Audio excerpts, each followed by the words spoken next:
I feel like with the energy around this U.S. soccer team, that's where we need to start, but we can't because there needs to be a discussion about this Panthers team. We got to have a discussion. A discussion needs to be had about this Florida Panthers team.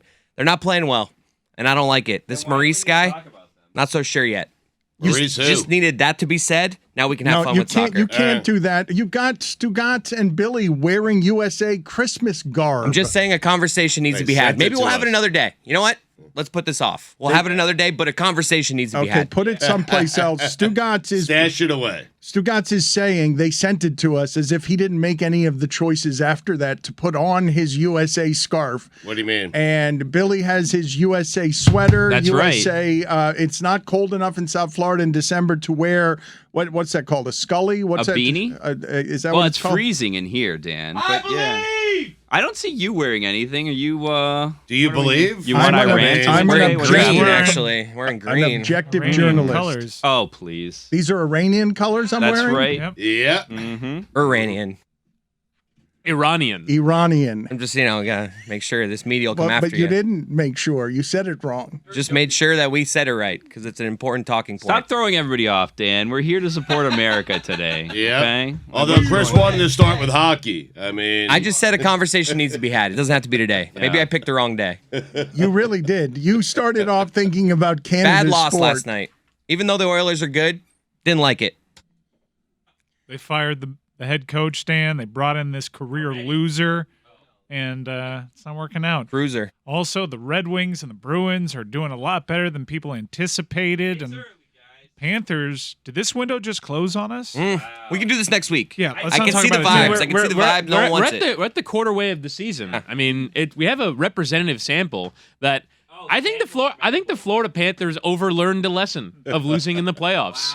They traded away their core. They fired their coach to try and take some step up, and instead they just look like the Panthers again. They look like every old NHL team that we've seen from the Florida Panthers until the year 2019 when they took a massive step forward, and then now they just look like the same team that didn't make the playoffs and fell 5 points out of the final playoff spot again. Are we having the conversation? I am tired of this portion. Guess we're not stashing it away. No, I don't like this part about it, okay? Like last year you guys were telling me Biden Cup, and you guys were so excited about the fact that they did that, and we're like, hey guys, eyes on the prize. And Stugotz and I were like, let's be steady Eddies about this. You know what I mean? Like, let's win this thing. And now you guys are flip-flopping back and forth, and all of a sudden you don't believe in the Panthers, and you like the jerseys, but you don't like the Panthers. By the way, those jerseys are really cool. So Panthers, if you're listening, XL over here. I'm just saying. Maurice is trying to play a style. He's like, you know what you guys played last year, it might have been fun during the regular season, but it doesn't mean shit during the playoffs. That was what he came in and said to us. He's not giving us now anything in terms of it's just an average hockey team. Right. It's just like a generic hockey team. But he would tell you. We're still playing yo-yo with the goalies. But Maurice would tell you that they are playing playoff hockey all year so that when they get to the playoffs, they will be ready. They're in fifth in the division. The results are not panning out, but that's what Maurice would tell you. I don't know what to say. Conversation needs to be had. We can have it later. Witty said that they traded away their core. They won that trade with Calgary. Kachuk's been better than Huberdeau. That's right. Huberdeau. Huberdeau? Yeah. Huberdeau. Not today, though. Let's talk soccer. Not today. And let's not do the Heat stuff because, 2 weeks ago, we were doing a fire sale and we were doing a tanking situation with the Heat, and then we were upset. Not today, guys. Today is about football, okay? Not today. Today's about America. Stugotz is wearing a scarf, and he wears it, I think, in cold weather with other accents, he would wear it well, but he is presently not wearing that scarf well. It doesn't really match with anything else that he's wearing, and he's wearing it the way that an old person would wear a scarf, an old South Florida person, where they're getting a scarf, rummaging a scarf out of the bin that hasn't been touched in several years. Yeah, but it's a big day today, Dan. I'll wear my scarf however I want to wear my scarf. I've been waiting for this day for 8 years. 8 years I've been waiting for this soccer game, okay? It's a big one, the biggest of games. Win or go home. You've been waiting for the opportunity to bury U.S. men's soccer not fair. for yet another time. I picked the United States on God Bless Football. New episode is out, by the way. Yeah, Meadowlark's #1 soccer podcast, I might add. Yeah.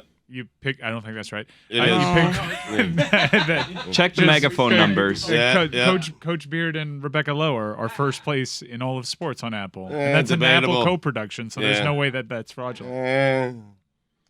Meadowlark is producing a lot of morally abhorrent football coverage, and one of the marketing partnerships that we have made is on the aforementioned Rebecca Lowe, Coach Beard podcast that is at the top of the rankings. But you guys are basically in a position today, and Whittingham, we will defer to our experts, even though Whittingham and Mike will tell you their expertise has been lacking and that Stugotz and Billy, while knowing nothing, have known more.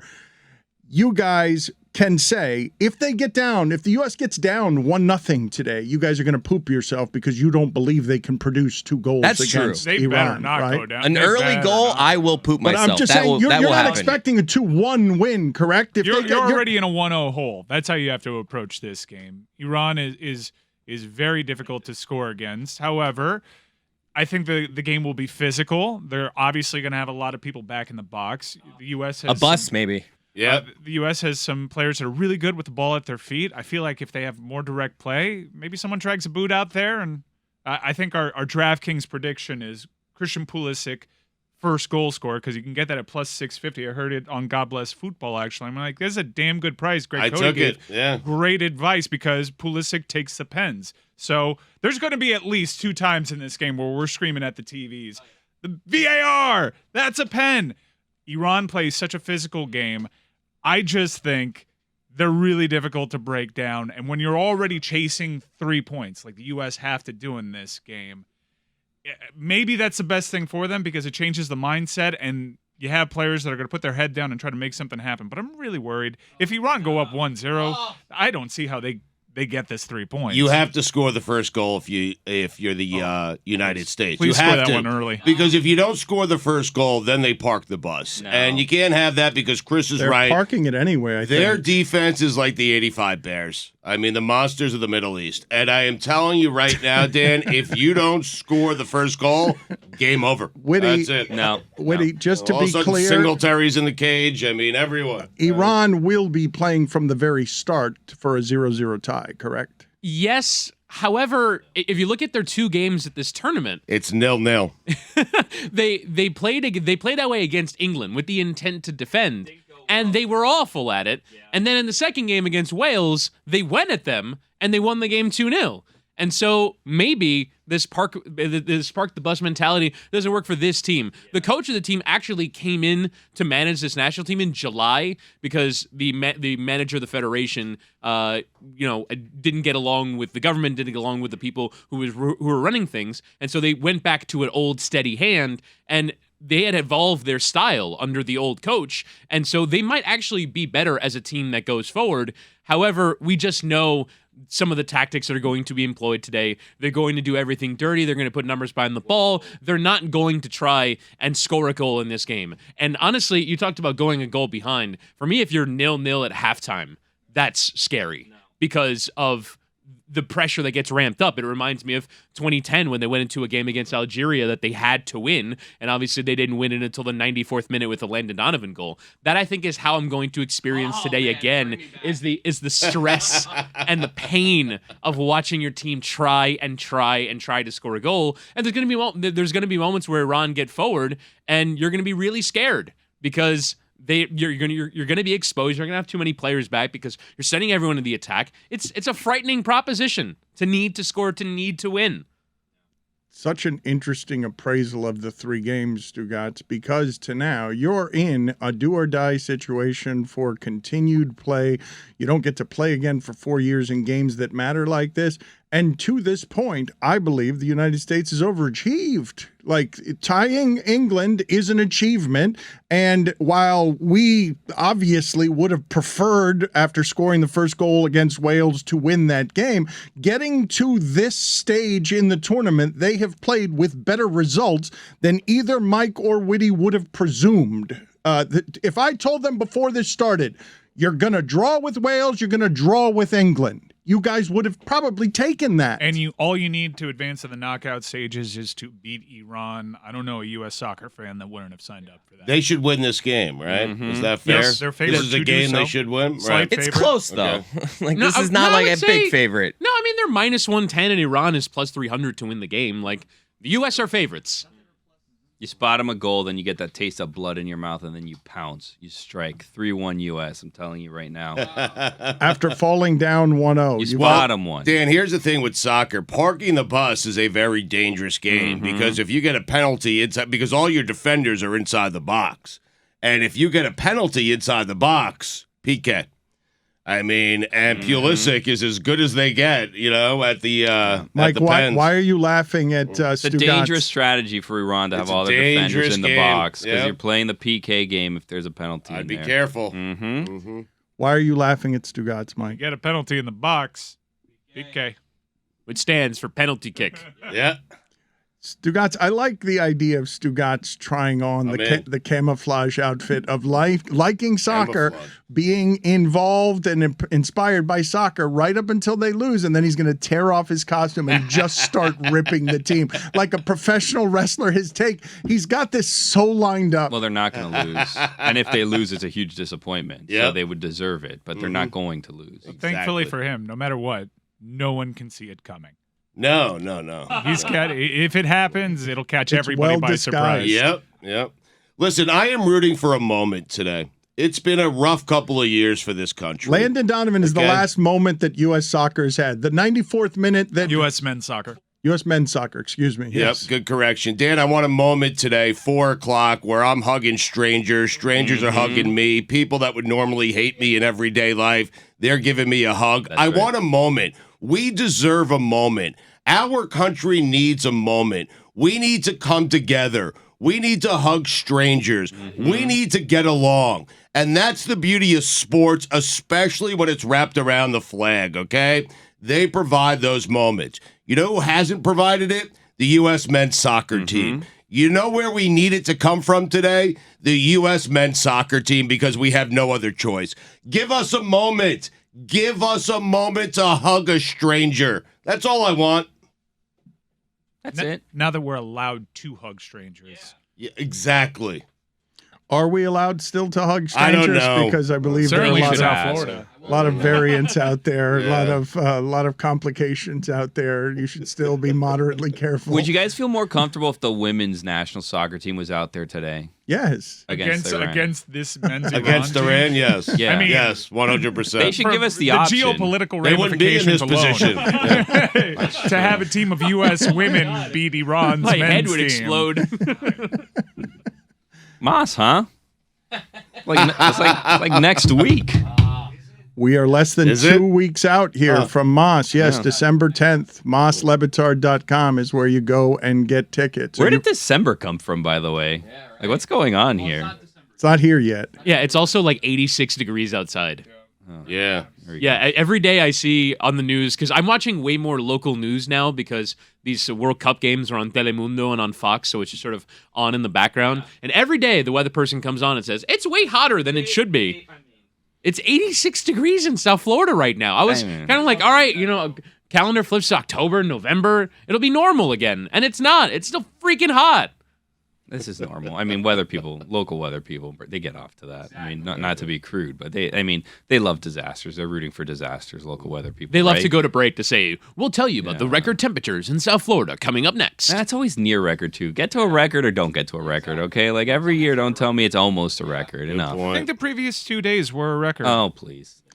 Good counter. Put it on the poll, please, at LeBatard Show. Are local weather people happy that disasters are coming? Rooting for disasters. Yep, they love them. Do they get off on it? I believe is what he said. Well, yeah, but not Big to be ratings. crude. No, He said I don't to wanna be crude. crass, It's always no. good to not be Yeah. crude after really you've wanna- been crude. No, I have not. I really want to get good weather at Moss, though, because that is swamp-ass central if it's above 84 degrees. We have room for thousands of people. We have sold thousands of tickets. There are a few hundred remaining. MossLeBatard.com.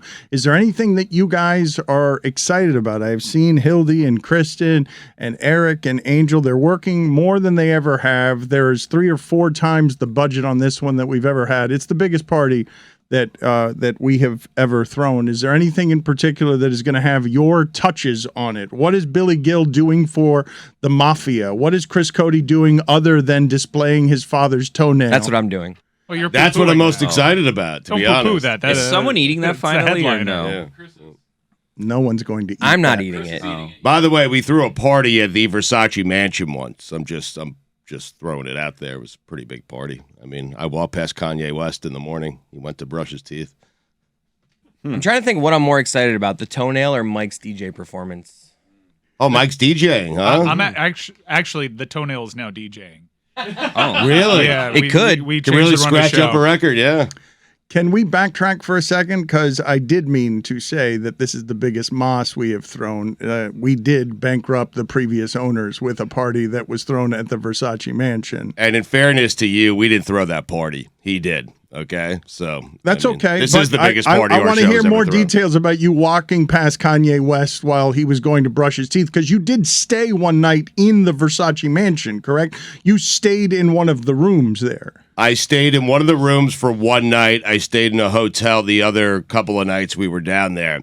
But we rented out some of the rooms to celebrities who wanted rooms in that particular mansion. It's beautiful. That house is Tom beautiful. Cruise was staying there as well. Wasn't Daniel Snyder also staying there? The Washington Commanders, who were the Redskins at the time, they held their Super Bowl party at the Versace Mansion. So they rented it out from us for an evening. We were invited. We were there. I was there with Tom Cruise and Katie Holmes. They slept there in the mansion.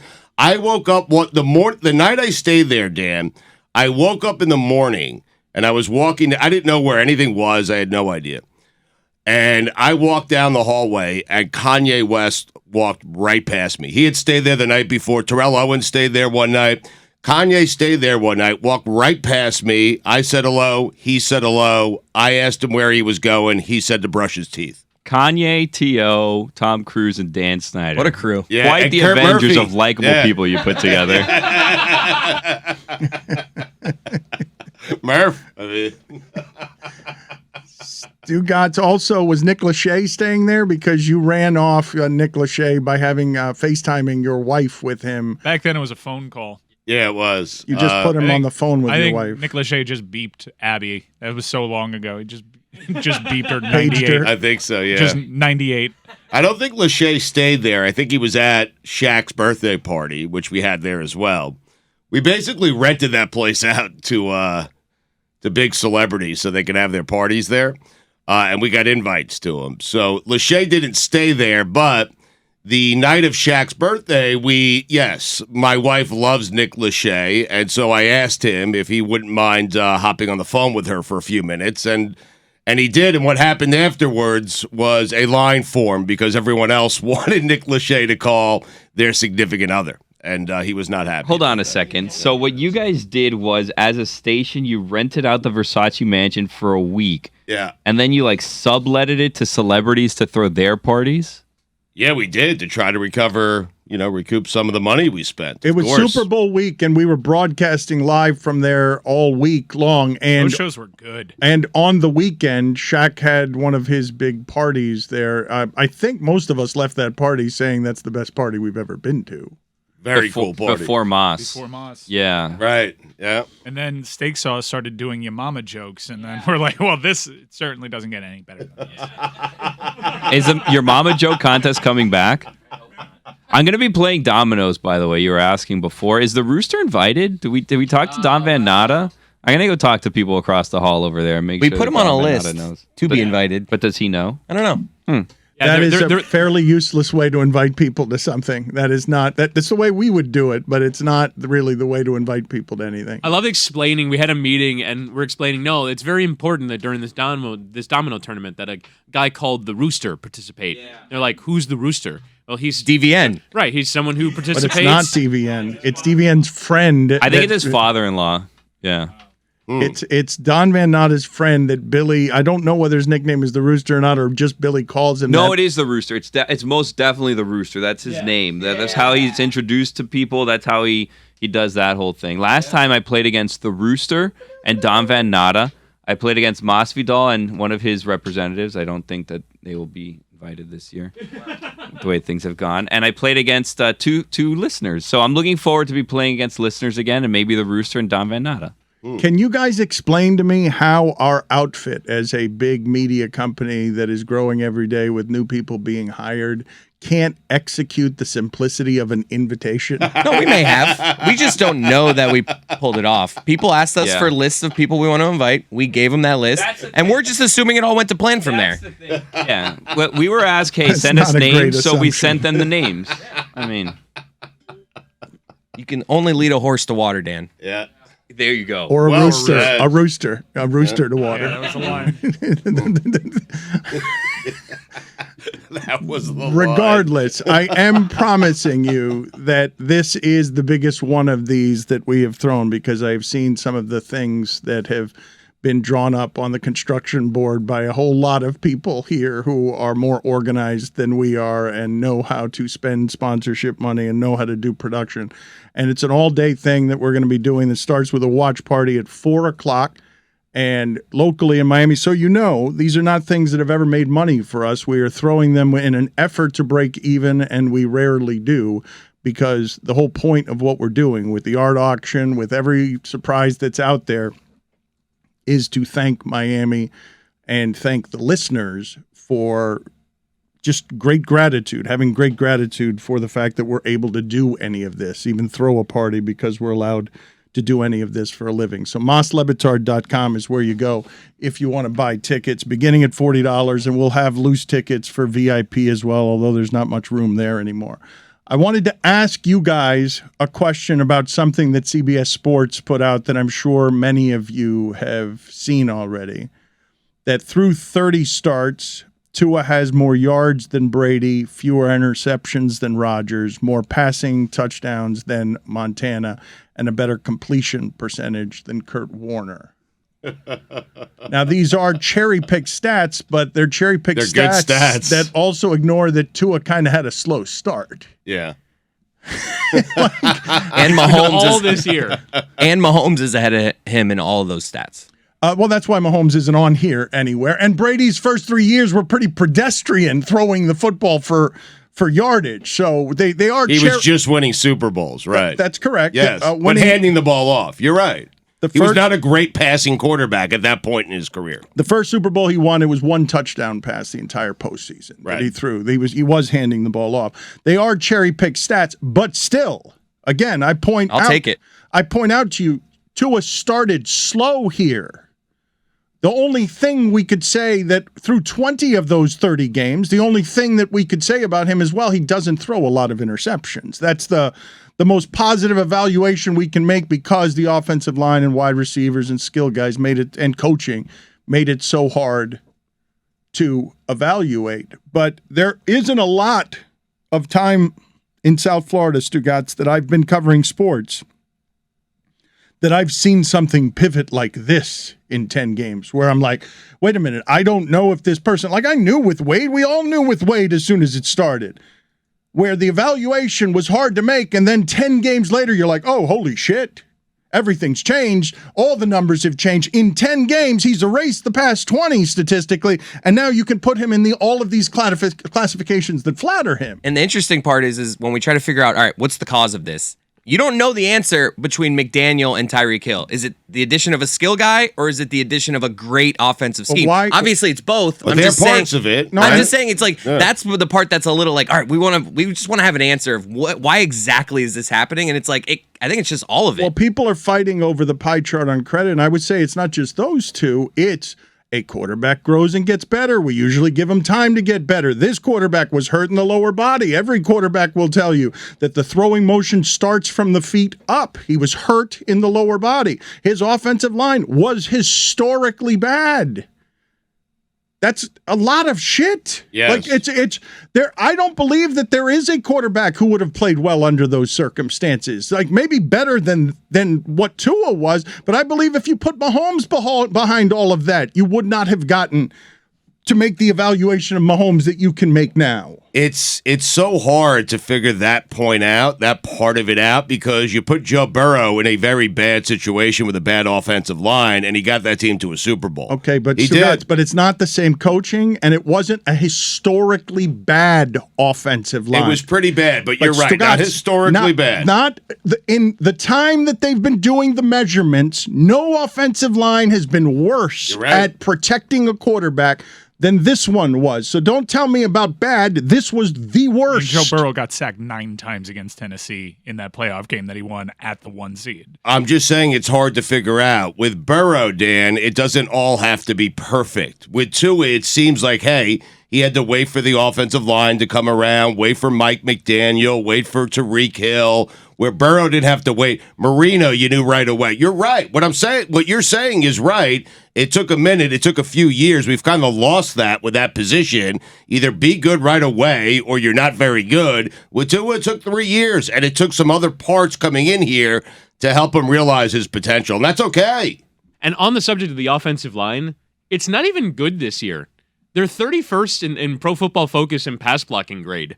They're not even like appreciably better. When Teron Armstead in the game, they're obviously much better than when he's out. They've had some injuries on the offensive line. I also think it's noteworthy, and I know we don't like to do sort of mental or cliches, but this was said on the CBS broadcast on Sunday from Aditi Kinkabwala, who's their sideline reporter. She said that Tua told them multiple times last year that he looked in the mirror and asked, quote, "Do I suck?" because of how critical fans and coaches had been.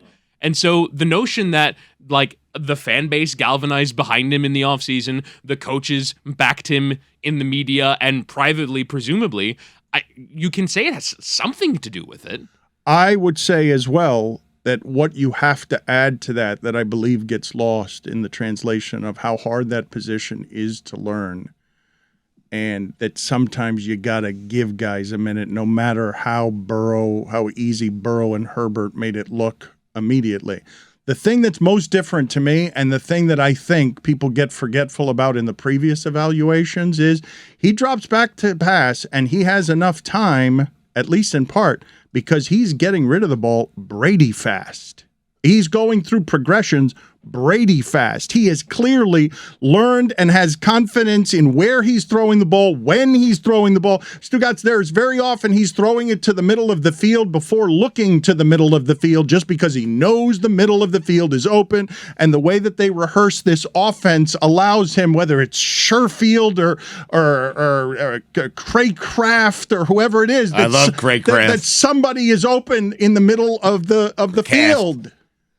You're right. I heard Tua say also, Dan, after one of these wins for the Dolphins, he knows his receivers are going to be at their spots and be there quickly, and that helps. They're going to get there fast because they're fast. Faster receivers make for faster progressions, too, because you can judge what you've seen on the practice field and know exactly how long they need to get separation.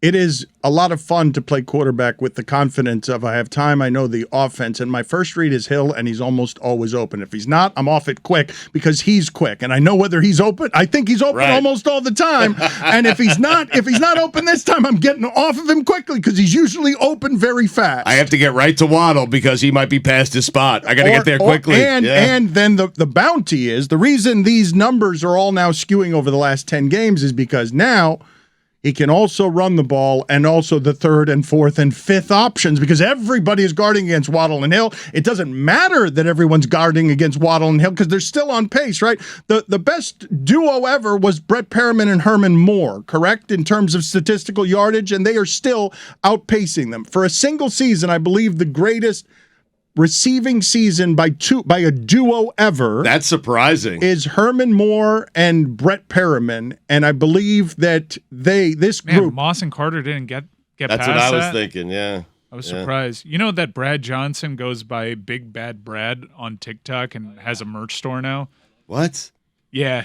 I found recently he's kind of like a TikTok guy. He calls himself Big Bad Brad. I think he just went viral with just like throwing a football in a basketball hoop from like the full length of the court, and like something he did like that went viral, and he's like, oh, I got something here, and now he's turned it into a whole brand.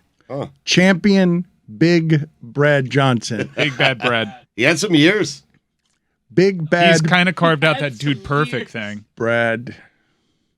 He had a year.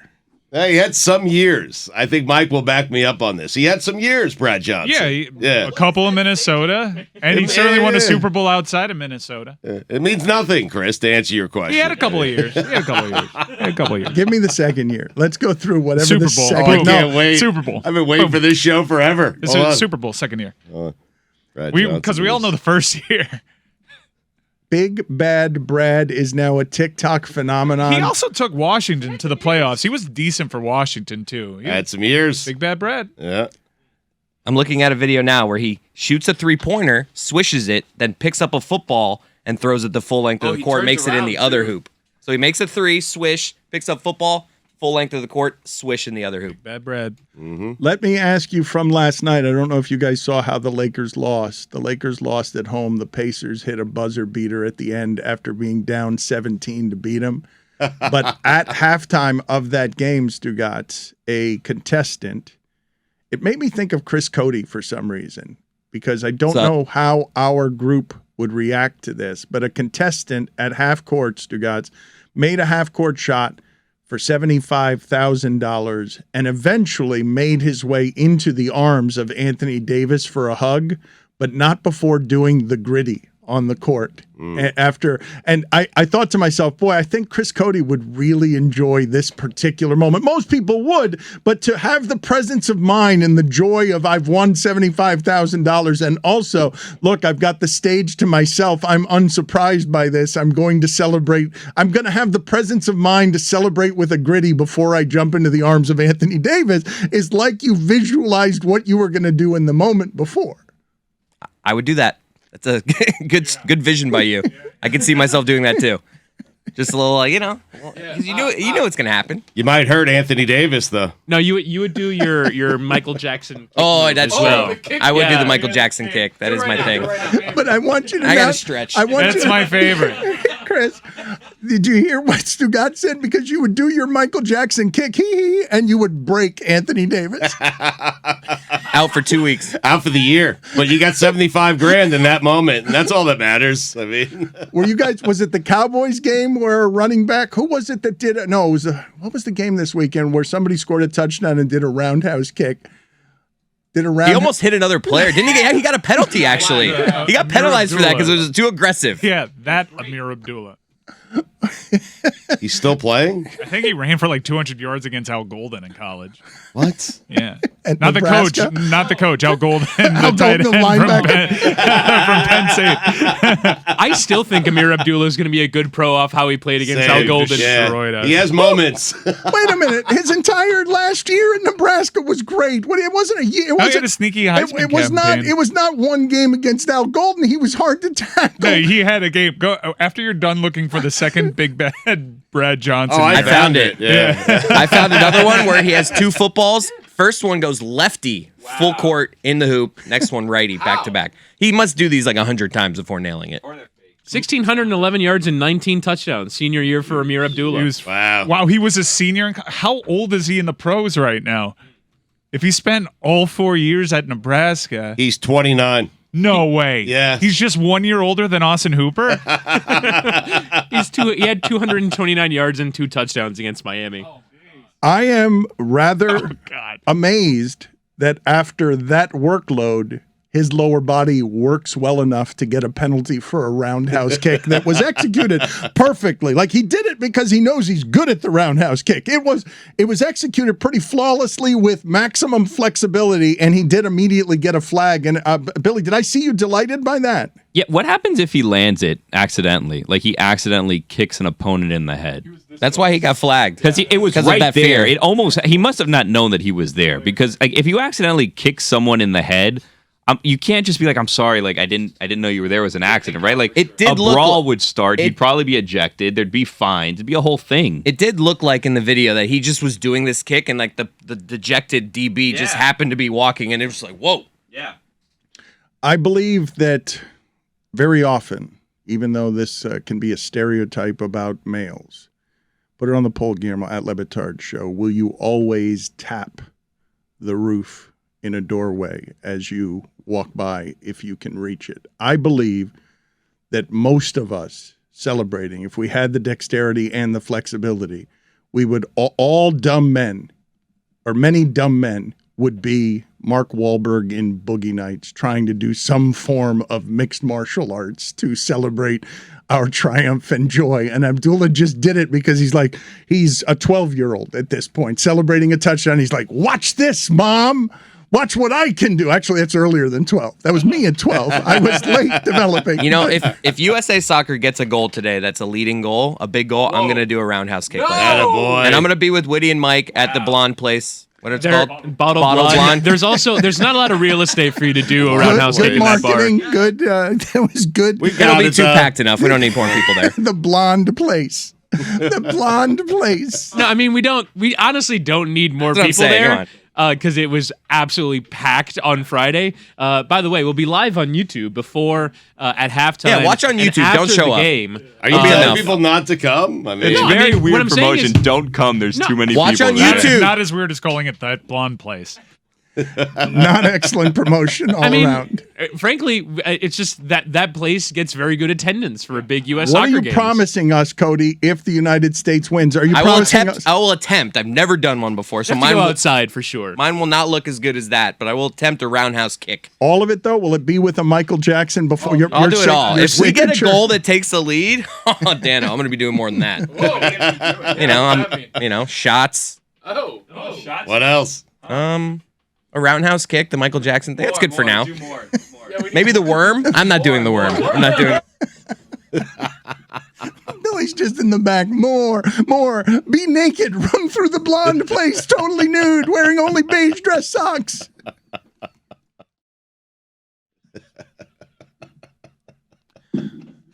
That laughter you hear and I just heard is Stugotz. I just muttered under his breath to Mike, "You're giving me Kitna," as if he'd been given gold treasure chest pirate booty. Did you hear what I gave Mike back in I did return not, for Kitty Cat? but I mean, am going to tell the people. I didn't realize you guys were trading back and forth, but you're putting together two different top 5 lists. Stugotz's top 5 list is in conjunction, brought to you by Chris Whittingham.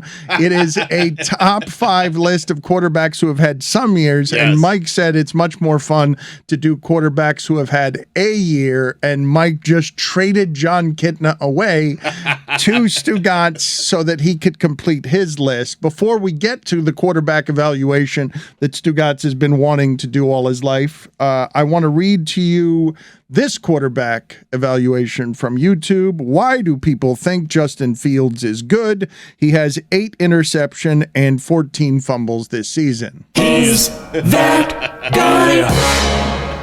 you see the Bears without him? I mean, Who was that quarterbacking for the Trevor Bears? Siemian. Was it Trevor Siemian? Yes. I thought Yeah, it was he the hurt his- shadowy remains of Mike Glennon because the game, I was barely paying attention to that game. So Trevor Siemian was announced as a starter, but in pregame warmups, it was reported that he hurt his oblique, and so he was out for that game. And Nathan Peterman was next man up for Chicago. However, for the first drive, outran Trevor Siemian, yes. hurt oblique and all. So we were robbed of the Peterman. It's hard to explain. I have never been so excited to not see Nathan Peterman. I mean, I wanted Trevor Siemian, and I got Trevor Siemian, and I was very excited about So it. you were at least mildly afraid of Nathan Peterman running out there? He's not terrible. I mean, he's Blaine Gabbert. I mean, He is famous terrible. for performing He's famously terrible. famously terrible. He's the- so is Siemian. But but Nathan Peterman is Okay, good talk. Thanks. I'm glad we talked about it. So John Harbaugh and Lamar Jackson, Stugotz, are in, I won't call it a back and forth, but Lamar Jackson is doing something on Twitter that you do not see many quarterbacks do. And I don't know if the Ravens are slow playing his contract negotiations for reasons that have something to do with other than football playing the quarterback position. Because this behavior right here is rare for face of a franchise on Twitter. It's rare for this position to tweet after the game, and I think you guys saw the viral clip of a Ravens fan losing his mind after the Jags game. That guy. Every week he tries to do that shit. Yeah, he's killing a pumpkin, and he's trying to go viral with a hysterical reaction. And Lamar Jackson tweeted that out saying that's how he felt after the game. But then he went back at somebody else, and I would advise quarterbacks and players on losing teams to just have a bit of a 12-hour social media cool down period, because of however it is your emotions are hissing on the frustration of losing the way Baltimore did to Jacksonville. Mm-hmm. But Jackson writes, boy, STFU, y'all be capping too much on this app. Motherfucker never smelt a football field, never did shit but eat dick. And that's just not what you ever hear from a quarterback. And or most people. I mean, agreed, but I would say that you get a lot of heightened talk emotionally from athletes in locker room after they've lost. Man, Stugotz, Antonio Brown was totally normal pillar of a person before whatever happened with him and his head and social media, and now he's sending out, photoshopped pictures of Gisele Bündchen nude because he's doing God knows what with Tom Brady. But this app, generationally, Harbaugh is saying, please just get away from all of that after a game. And at the risk of my age showing, I would advise the same thing. I would advise these athletes, if not to stay away from the app, but stay away from the app if you can't control yourself on responses. Nothing good is going to happen for you getting angry at somebody on Twitter who's going to have the highlight of their existence be that they got you in trouble. There's going to be criticism after a loss from Ravens fans, from people who bet on that game, from fantasy owners, because he's not playing as well as he normally played in years past. And if you can't handle that, then you're right. John Harbaugh is right. Stay away for a couple of days.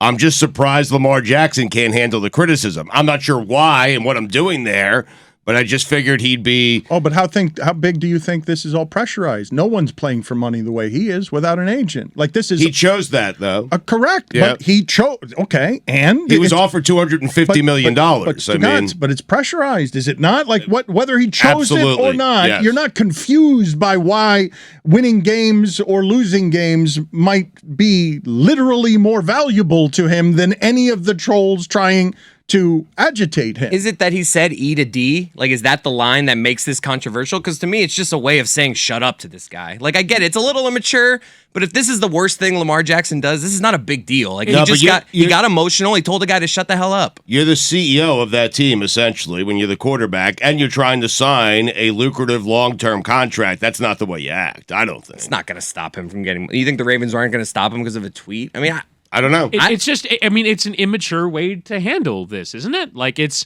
a way where, like, look, I would imagine that before Twitter, there was sports talk radio, and there was Stugotz on the air calling the quarterback a bum, and callers calling the quarterback a bum, and probably worse. And I imagine there was probably quarterbacks that would drive around in their cars that would listen to that and wanted to call in and wanted to say something to the host. And ultimately, every quarterback ever has had to deal with this, some sort of criticism. But like you say, it's the ability to reply to it, to actually see a face and a name to it. And I can understand sort of in a moment of great frustration, because it's not just that the Ravens are losing. It is the manner of their defeats. If you look up this season, they have led by an aggregate total of 151 points. They have trailed by an aggregate total of 25 points. So they are not losing games by much. As a matter of fact, they're more likely to lead by double digits than they are to be losing at any point in the game. They have led by double digits in almost all of their games, I believe. And please look up the losses and the point totals of their losses, because you've heard me say before, they are really close to being the Eagles, to looking like the Eagles, feeling like the Eagles, and we wouldn't be talking about Stugotz, Lamar Jackson's having a subpar year if he was playing like Jalen Hurts, being careful with the football. But I want to address what it is that Chris Cote said, because I agree with you, Chris, that his play will determine whether he gets the contract or not. But face of a franchise stuff, getting in front of the microphones and saying palatable mediocrity that doesn't get anyone in trouble, that allows you to just be a voice for a team that doesn't have very many stars, led by an owner who said pray for us when he welcomed the Kaepernick backup possibility. I'm telling you that Lamar Jackson behaving that way on Twitter will make the people who run that franchise skittish about him representing them that way. Well, Harbaugh's putting his name on. They brought back Ray Rice. Mm-hmm. And like Deshaun Watson has all of his allegations, and he got a guaranteed $230 million. So like, is a tweet going to be the undoing of Lamar Jackson? I'm not making it the undoing. I'm saying Harbaugh is out here. There are a lot of stops between undoing, and they still haven't given him his money. They're still waiting. They're looking. They think something is going to be seen here in the last little bit that either makes him accept what they've been offering, or not be worth. He's clearly putting his worth in a place that they're not putting it. That's already happened, and every game that he wins or loses is a referendum on whether he should get that money, because that's still how we're doing the quarterback evaluating at that position. Stugotz, we look at the Ravens, we say they don't have that much, they've got that quarterback, and how many years do they have that quarterback being a step better than as an athlete than everybody on the field? How many more years, you're saying? Right. Is it 5? Is it 6? Is it 3? Is it 2? They're trying to evaluate that. I mean, listen, he's having... For Lamar Jackson, it's 17 touchdowns, 7 interceptions, 2,200 yards. He hasn't missed a game. He'll probably throw for 3,500 yards, 4,000 yards. In there. The rushing totals matter in how you evaluate these guys. It's why Justin Fields is now exciting in a way he wasn't. Yeah, he has 755 yards rushing. He has 20 total TDs. He has 7 interceptions. It's kind of in line with what Lamar Jackson has done throughout his career. But when you're playing for a lucrative contract and an extension, maybe it's not enough. I don't know. Maybe the 250 was enough, you know? And to answer your question, Dan, the Ravens' losses this year have been by 4, 3, 4, and 1. Yeah. Also, the Ravens never brought back Ray Rice, which kind of undoes that argument. But the Deshaun point. Well, Ray Rice was averaging 3 yards a carry, and greatness does end up winning out. I'm just saying to you, as Lamar Jackson is making the argument of, you will pay me not just as the best quarterback in the league, but you will also pay me as a running back, as both positions, because I'm doing both things for you. Right. He's their leading rusher, correct? Yeah. He has 755 yards. I would imagine that would put him in the top 20 in the NFL. He's asking to be paid like one of the best quarterbacks, and also I'm your running back, and pay me like it. And I'm not trying to make a big deal out of this. Harbaugh already has, by doing the rare thing of putting his name on after a loss. I've told Lamar, don't do that. Get off of Twitter. Please stop doing that. He didn't keep it in-house. He didn't say no comment. He said, no, he has been reprimanded for this. He's been asked not to do this anymore. Lamar is 12th in the NFL in rushing yards. 12th. I mean, it's amazing when you think about it. Stugotz, when you say he's not having a great year, I believe you are still doing traditional math on how to evaluate quarterbacks. You're ignoring the rushing stats. I believe you're doing with Lamar Jackson. And I know it's not an MVP Lamar Jackson year, but would you be saying that if they'd scored one more time in those 4 games? If they'd scored a couple of more field goals in a couple of those games? Probably not. And you're right. The measurements have changed for quarterbacks where I'm not factoring in the rushing, although I should. He's 19th in the NFL in passing yards. He's just not your traditional quarterback. He did have that one year where it was like 36-6 where he won the MVP, and maybe I'm waiting for that again. But this is really, really good, and he's really, really good, and they've never given him a number 1 wide receiver. Ever. He does more with less than any quarterback in the NFL. He does. Let's get to your top 5 list of quarterbacks who have had some years. I want to be clear. I have a list of top 5 quarterbacks who have had some years. Whittingham has a top 5 list of quarterbacks who have had some years. Mike has a top 5 list of quarterbacks who have had a year. 1. Okay? Just wanted to make sure we were all clear and on the same page there. I also want to make clear that Meadowlark's #1 World Cup podcast is back with episode 2 today. Yes. God bless football was indeed scampered and scurried together late at night yesterday through an assortment of Billy Gill juggling acts that made all of your recordings after we had done a complete show today come together. And Greg Cote, who is not here today because he was not feeling well, you can catch him and whatever promotions he's doing for the Greg Cote show featuring Greg Cote on God Bless Football World Cup podcast. With Greg Cote. Meadowlark's #1 podcast. What's on there that's exciting, Billy? Oh, it's an exciting episode, Dan. It's going to get you ready for USA versus Iran today. So I try to listen to it before the game, but if not, you can listen to it after and just see if we were right or wrong. We kind of made some predictions. We talked about the World Cup in general. We talked about men's soccer, and then we settled the debate. Who is the Christmas queen? Is it Dolly Parton or is it Mariah Carey? I mean, we were in Greg's wheelhouse. Put it on the poll, please, at LeBatard Show. Who is the Christmas queen? Mariah Carey or Dolly Parton? Who's doing the list then? Whittingham's going to do it. #5, Whittingham, quarterback who has had some years. #5. Jake Plummer. Wow, Jake the Snake.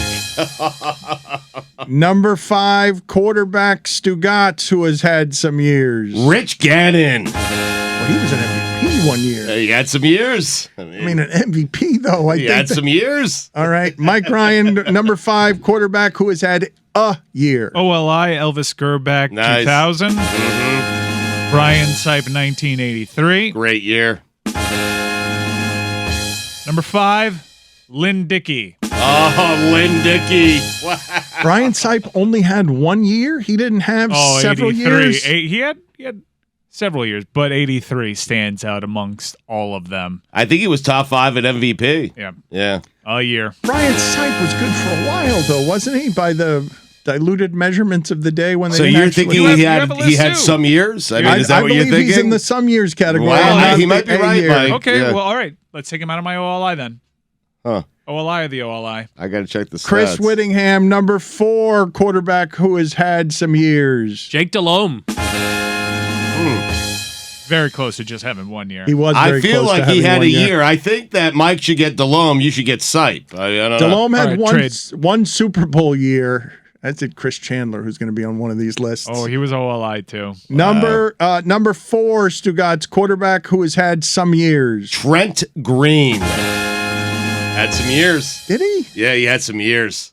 I'm very happy with the rest of my list, by the way. Wait a minute. Did Trent Green even have? No, he had a couple of years. He had some years, Dan. Yeah, KC. Yeah. And he had a decent year with Washington Right. that prompted St. Louis to sign him, and he would have had the Warner year, but he got hurt in the preseason. Right. He had some years. Kansas Years. City. Kansas City, some years. Yeah. Some good years. What was that look you just gave Dan? Like, Dan, I'm telling you. I'm telling you, man. I'm looking at his football reference page. We don't have the same He had some memory years. of the Trent Green experience. Yeah. From 02 to like 06, some years. I mean, The reason that I've dismissed Trent Green is because he's the reason that Kurt Warner exists. He could have been at the height of the greatest show on earth, and instead it went to a grocery bag boy. Kurt He was Warner looking got good that all of the preseason. years. he went from that to being on my top 5 list of quarterbacks who have had some years. Yes. Trent Green would have had that year. Well, he also had a Dolphin year, and I believe when he was in Washington, the reason I've said that he didn't have some years there or anywhere is because he concussed himself while celebrating. That was Gus Frerotte. Oh! Yes. Yeah. Oh, wow. I left him off. Oh, that is a fine. Wow. I have confused Trent Green and Gus Frerotte. Yeah, Yeah, the because Dolphin year was not kind to Trent Green. Green had a lot of concussions. Gus Frerotte had one famous one. Also, both had bad Dolphins years. Gus Frerotte and Trent Green. Well, the Dolphins were the Colts before the Colts were the Colts on getting all of those Joey old Harrington. retreads. Although, I mean, Chad Pennington. the quarterback whose careers we Yet a tried year. to revive were much worse than the ones who the Colts are trying to revive. Jay Cutler. Mike Ryan, #4, quarterback who has had a year. Proud of this one. Stan Humphries, Oh, 94. wow. He did have a year. Took the Chargers to the Super Bowl. He had a Number 3, Whittingham, quarterback who has had some years. Steve McNair. Oh, wait a minute. Steve yeah, McNair was shut there up. for a long That's a time. Hall of He had a Famer. career. Come on. Yeah. Come on. Blasphemy. I mean, Air McNair. I mean, come on, man. What's the matter with you? Didn't he finish in the Heisman voting? He had 3 seasons of more than 20 touchdowns. Well, here's the thing, though. You are that disrespecting the late Steve McNair. you are Exactly. disrespecting him and what he ushered in. Terrible. Whittingham, He was an MVP. You're being disrespectful of McNair's career, and you're being disrespectful of another thing, which is McNair ushered in this entire era of the Titans will just strangle you to death every game. Like they don't With actually, Eddie George. they don't want to play actual football. They just want to strangle you until they run into that group of murderers that play for the Ravens, and then they're like, okay, never mind. But that era got ushered in. Classic can't beat him, join him type thing, too, with Steve McNair. He went to Baltimore and then had a year. 3 seasons of more than 16 touchdown passes. Yes. I feel like that's I'm had not- some seasons. No, you're just young. You're offensive. Yes. Game was different back You're then. blaspheming. Apologize to Steve McNair. Take Gus Farrat, okay? You take Gus for a ride. McNair does not Can I belong. swap him out for Kerry Collins? These are just an excuse to make. Less insulting. Yeah. Whittingham, you need to understand something about this game. You're a rookie. You're new to it. The point of this game is just to say funny names. And McNair does not classugotz. I honestly, as funny. I put him in just so that Stugotz could say Air McNair. That was the only reason why he was Very there. kind of you. Yeah. Stugotz, number 3 quarterback who has had several years. Dave Craig. Mike Ryan, number 3 quarterback who has had a year. Josh Freeman, 2012. Wow. He did have a year. I thought he was going to be so good. He had over 4,000 passing yards. Frito. How many that is not what they called him.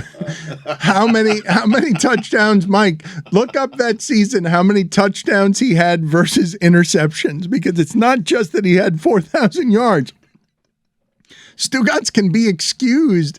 Chris Cote, are you still laughing at the idea of Josh Friedman at quarterback? It's a great visual. The Frito, He you're had just 27 and 17. 27 touchdown passes. It was early, though, right? Like his second season, something like that. It was it was his 4th season, and then he went to Minnesota and had the worst quarterback worst Monday night game performance. I've ever seen. Worst Monday night quarterbacking performance Oh my ever God, in the this is history where- of the sport. He's also patient zero with the Colts trying retreads. In 2015, Indianapolis kicked the tires, and he started a game. Well, He I had- wanna know. He had 6 interceptions in that one season, 2010. And in his other 45 starts, he had 62 interceptions. Well, but hold on a second. Mike was reading a different stat line. He said it was 27 and 17. Right, because that was the year where he threw for over 4,000 yards. Right. What is the season year. you're looking at? I mean, Whittingham? he had another Tampa season where they went 10-6, and he went 25 and 6. 25 and 6, but the better year is 2012. Wait a minute, though, Mike. So we had 2 years. Mike. The touchdown Yeah. to interception ratio? Mike, it years. sounds like he Sounds might like be he has a couple someone who years. had a couple of years, Yeah. even though you're forgiven, because Okay. it did seem like he's had 1 year, but it sounds like if he had 25 and 6, that's another year. Okay, yeah, that's a better year than what I had. Several Right. years. All right, so a couple years. Bad list. Bad Mike. Give Bad him to Mike. Witty. Yeah. Whittingham, number 2 quarterback who has had some years. Brad Johnson. Not bad. Big Bad Brad Yep. on TikTok. Number 2, Stugotz. Aaron Brooks. Number 2, Mike Ryan, quarterback who has had a year. Neil Lomax, 1984 St. Louis Cardinals. Funny name. That's a great name. Lomax I feel is like a he had funny some name. years, though. No, I do. no, like he had- Sipe. I No, feel he like had, no, Sipe, No? Sipe He had- doesn't belong on these Neil lists Lomax either. had some years, Neil man. Lomax had 4,600 passing yards in 1984. What? How have I I not think heard it more? was Air Lomax. I How- think he was called Air Lomax. How have I not heard more about Air Lomax? Who was he throwing to? Mel Gray, I believe. How do I know All right, that? we'll do wide receivers that had a year next. Whittingham, is this your number 2 or your Number this is 1? number 1? Number 2 is Christmas. Number 1, several years this quarterback has had. Jeff Garcia. He did have several years. Mm-hmm. Stugotz, number 1. Mark Bulger. Had some years. Is Mark Brunell too good for some of these lists? He's a couple years. Yeah. He's all over. Good career, like, really. Yeah. Solid. Well, but I mean, McNair's career was better than Brunell's, was it No not? doubt. McNair had a career, not a couple of years. Yeah. McNair's offensive. That's the McNair- most offensive thing that happened here. What- And Josh Freeman having 2 good seasons. I'm very sorry about that. Freedom. OLI is Brian Sipe. And number 1, Mike, the quarterback who has had a year. Jameis Winston. 5,000 passing yards. Wait, no. They It's went a top 10 passing yard season of all time. He went 7-9 though through 30 interceptions, and as soon as they replaced only him, they won the Super Bowl.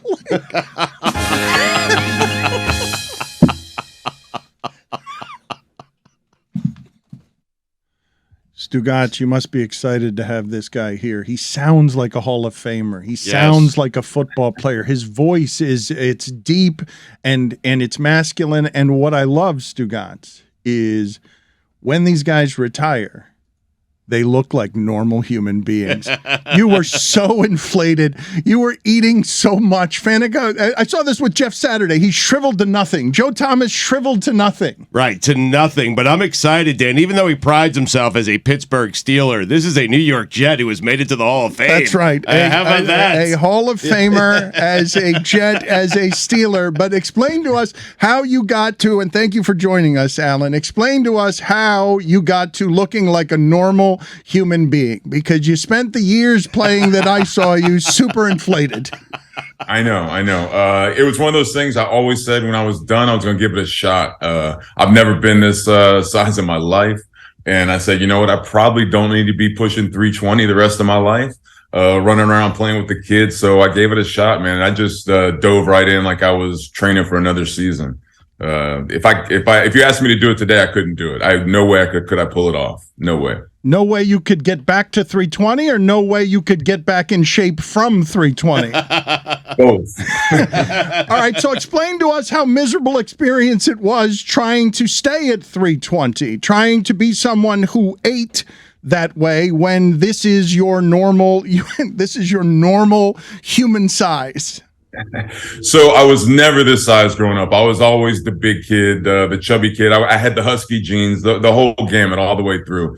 But, as you start growing older, you get to college and the strength coach starts telling you what to eat, and how to eat better. So you slowly start eating better. So you got to start consuming more calories to stay that size.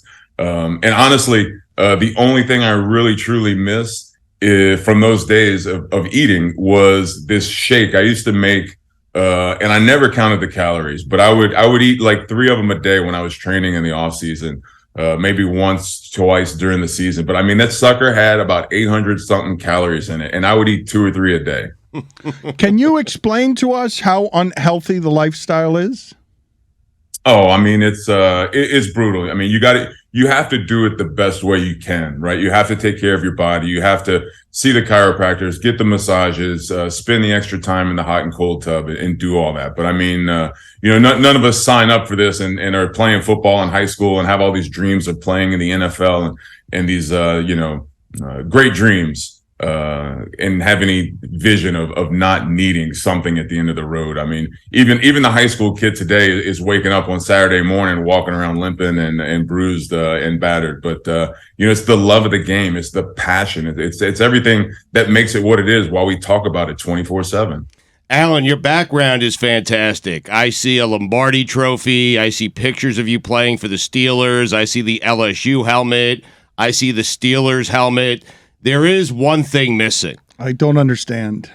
Where's the Jets helmet? Where's any of the Jets stuff? That's the wall right over there. Is nothing but Jets. I've got four big giant like 20 by 16s over there. You're hiding it. You're hiding your time with the Jets. For the record, for people who do not have video, he's pointing to his bathroom.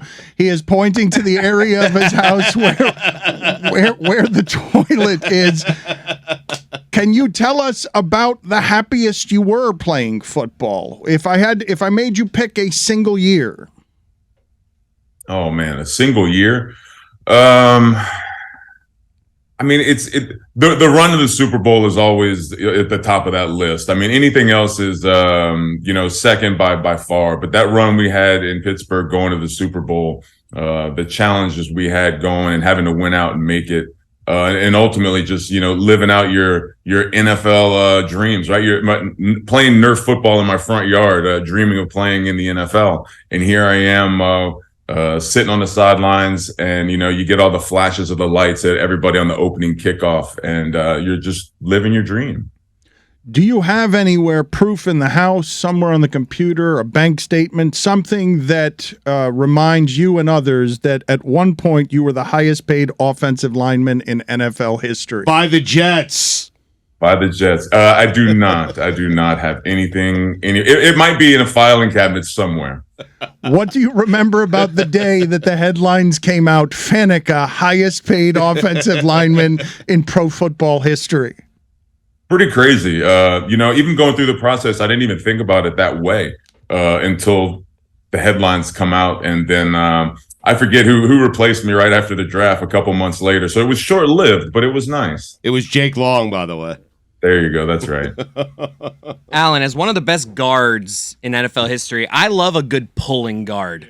And I want to know, just if you could break, do you have like a top 3 pulls that you made in your career? Or, could anyone pull? Block, right? Could anyone pull better than Alan Faneca? Somebody whose pull you envied. Of somebody else's. Or yours. Or yours, yeah. Or mine. For me, I think the Super Bowl one is the one that everybody jumps out. I love that one. But I had 2 really good pulls against Cincinnati one year, and I don't remember the year. But the guy stuck his head right in the hole and just didn't look right to see me coming. And it's the ones you dream about as an offensive lineman. Oh You're my like, God, yeah. You catch him not looking, and it literally these 2 pulls, and Coach Cowher put me up for Offensive Player of the Week just off of these 2 pulls. But I completely decimated him, and I can't remember his name right now. But he actually showed up. He was in our training camp the next year. He can't remember his name anymore either. So he had to get it out of the way really quick. The awkward in the room silence, but he owned it and moved on. And but those 2 right there are probably the biggest dream shots. How does he own it? He comes over to you and says what? He has to. Well, Alan doesn't have to go to him. I mean, forever he has to come to Alan. But right. I'd like to understand the language of the sport. Dogs sniff each other's butts. If you've been pancaked by a pulling guard and you arrive on Faneca's team, you have to what? He came right over to me, man, and started laughing. He owned it, and tried to move on. And I even feel like a lot of the guys on the team, especially I think the defensive guys, pulled him aside because he was in their group and kind of rallied around or surrounded us a little bit. And as he owned it, and we kind of all laughed and moved on. Who's the shittiest pulling guard of all time? He's not going to do that. I'm not doing that. I'm not doing that. There's a lot of guys that just not built shitty. for it, man. It's you got to know what you are and who you can do it with. Is that the worst question you've received as a Hall of Famer? Definitely, since I've made the Hall, that is the worst. Okay, congratulations, That's what was Chris good, Cote. Give us a couple of examples here, if you would, of the horrors of the bottom of a fumble pile. Oh. The things that go on, the finger grabs and the digging in your ear and grabbing of unmentionable areas. Anything goes down there. Anything goes. I can remember one time I was on the bottom and I actually had the ball. 10 guys pile up on top of me. And I had one guy digging in my ear. I got another guy grabbing on my crotch, and I got guys pulling on my arms, and I'm trying to hold on to the ball. And I just couldn't hold out any longer. They couldn't get the guys off. And I'm at the bottom of the pile and I'm yelling at them. I say, guys, I don't effing have the ball anymore. Get your finger out of my ear. Get your hand out of my crotch. Let's move on with the game. How many fumbles did you lose that way because they prodded it out an ear hole at a time, a crotch grab at a time? How many times in your career did you have a fumble and lose it because it's not worth it to be at the bottom of that, unable to breathe, it smells bad, and somebody decides they're going to put a hand in your mouth? Probably 2. I remember that one, and I think there was one other one that I actually lost due to the shenanigans at the bottom. Did you ever apply any shenanigans? Were you a shenanigan applier? No shenanigans. I was definitely down there fighting for it, but clean fighting, I guess you'd call it. Alan, does Bill Cowher need to get over Jeff Saturday being a head coach? I mean, I think it's a touchy subject, man. I definitely see Bill's point of view in the profession side, and that's what I take from it, but the profession side. But I mean, if you're Jeff Saturday and somebody comes to you and says, I'm going to give you this team for 6 weeks and it's your dream shot, I mean, what do? Do you turn that down? I don't think you turn that down. I think you take it and own it. And as long as you're prepared and ready to do it, I think Bill's probably moved on. If you ask him a little bit, he's going to hold a little remorse against it. But, it's a situation that it is what it is. How do you watch the game differently than us? Are you watching the guards? I do. I still watch it like I'm watching film. Looking at all the things that are going on around the peripheral. I'm not really watching the ball anymore. I took some. I went to a Miami playoff game in Pittsburgh several years back, and I was going with my brother-in-law, and I was like, "Man, we can get some seats, on the 50." I know a guy, and he wanted to go sit with his buddies in this new end zone club, and I said, "All right, let's go." And by we got there, I loved it. We were just like looking down. It was like watching film. I was sitting there like. Just telling everybody what was happening is great. I just love seeing all the peripheral and kind of the chess match of the game is what I always loved about the game. And so still figuring out that stuff and watching the game in that way is what I enjoy. We should tell people that the Hall of Famer is with us on behalf of the Pro Football Hall of Fame's health initiatives to treat retired players via the Hall of Fame health program. You had 3 concussions in your career. November is Epilepsy Awareness Month, and you have had epilepsy. I don't know when you got diagnosed. So what are the parts of this story that you would like to bring more awareness to? On the epilepsy aspect, I love speaking about it and putting a face on it. Hollywood puts a great face on it, and they show you the scariest thing. They're trying to sell tickets and make money, and good on them. But epilepsy is something that's in and around us, and people have everyday lives. People probably have epilepsy, and you just don't even know it. So I like to put a face on it and say that people can go out there and do anything. Look at me. I have epilepsy and I'm a professional athlete. There's doctors and nurses and school teachers and all professions out there that do it. And I think, that's definitely a special thing to be able to get up here and say, and I've always been proud of that. With the Hall of Fame health, they helped me. I got a shoulder replacement this past March, and they're doing some great things trying to help retired players. And it's great to be kind of at the beginning of that and be a part of that because it's been so helpful. And we're just trying to get out there and help more players. When you were diagnosed with epilepsy, what age were you and what difficulty did you have with the seizures? I was a freshman in high school. Christmas Eve, my freshman year, was my very first seizure. It was difficult at first. It took us a long process of trying to figure out what's going on, the medication that works for me or you. And, you're in high school. You're trying to be a regular kid. You're worried about having one in front of your friends. All those normal things of being a regular teenager and an athlete, and you're dealing with the epilepsy as well. So it's just a process that everybody goes through. As we mention health, have you considered the idea at all? And I don't know what your theories are on the behavior of Antonio Brown, but have you considered the idea that football did that to him? I have not considered that. Football does a lot of things to different people, and people, it's a violent game. It's here nor there if, it's the cause of certain things of how people act. Some things might be underlying already. Some things might be brought on from the game. I know that a lot of guys deal with issues just walking away from the game. Here you are, the top of your profession, and you're 20-something years old and you get cut, right? What do you do next? It's definitely a different game once you're finishing and once you're done. You have to prepare for. I can't believe that Stugotz has reached into the file cabinet and found a list of top 5 pulling guards of all time. So we're going to go over this list with Faneca, see how he feels about it. I get to present this to Alan Faneca, a Hall of Famer. A Jet Hall of Famer. A Jet Hall of Famer who is ashamed of his time with the Jets, but is the highest paid offensive lineman in history for a couple of days. Great hair. While with the Jets. Great everything, really. Number 5, Stugotz. Russ Grimm. You agree, huh? Well, he just I definitely agree. Great puller. Great puller. number 4. Randall McDaniel. You don't like that one. Fierce. Number 3. John Hanna. Good list. Thank you. Number 2. Larry Allen.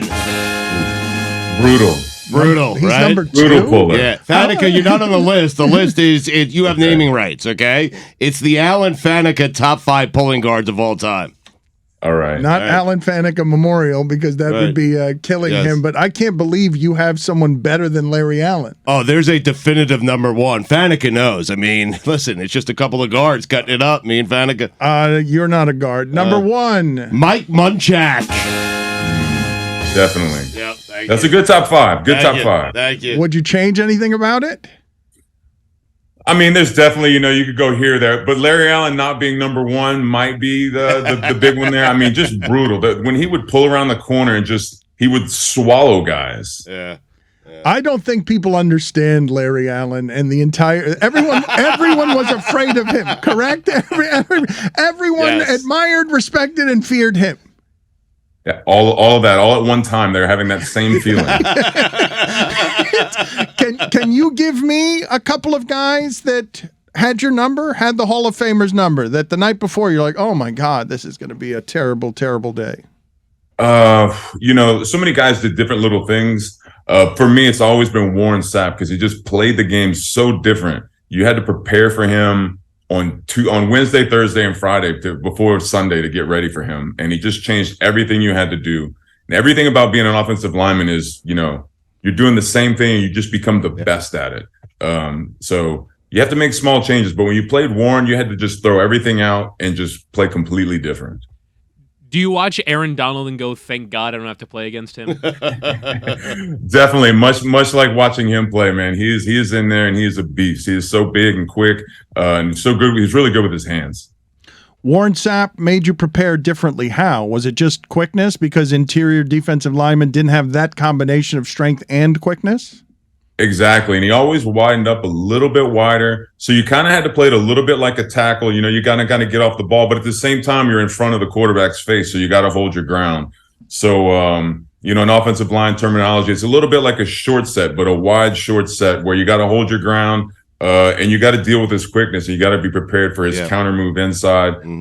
So it just really makes your life hard. And, all those games that he dominated, I would watch him, on Monday night at home drinking a beer, watching the game. And I would be like, he didn't prepare. Some guys they go in there and try and do the same thing. And you're not going to win against him like that.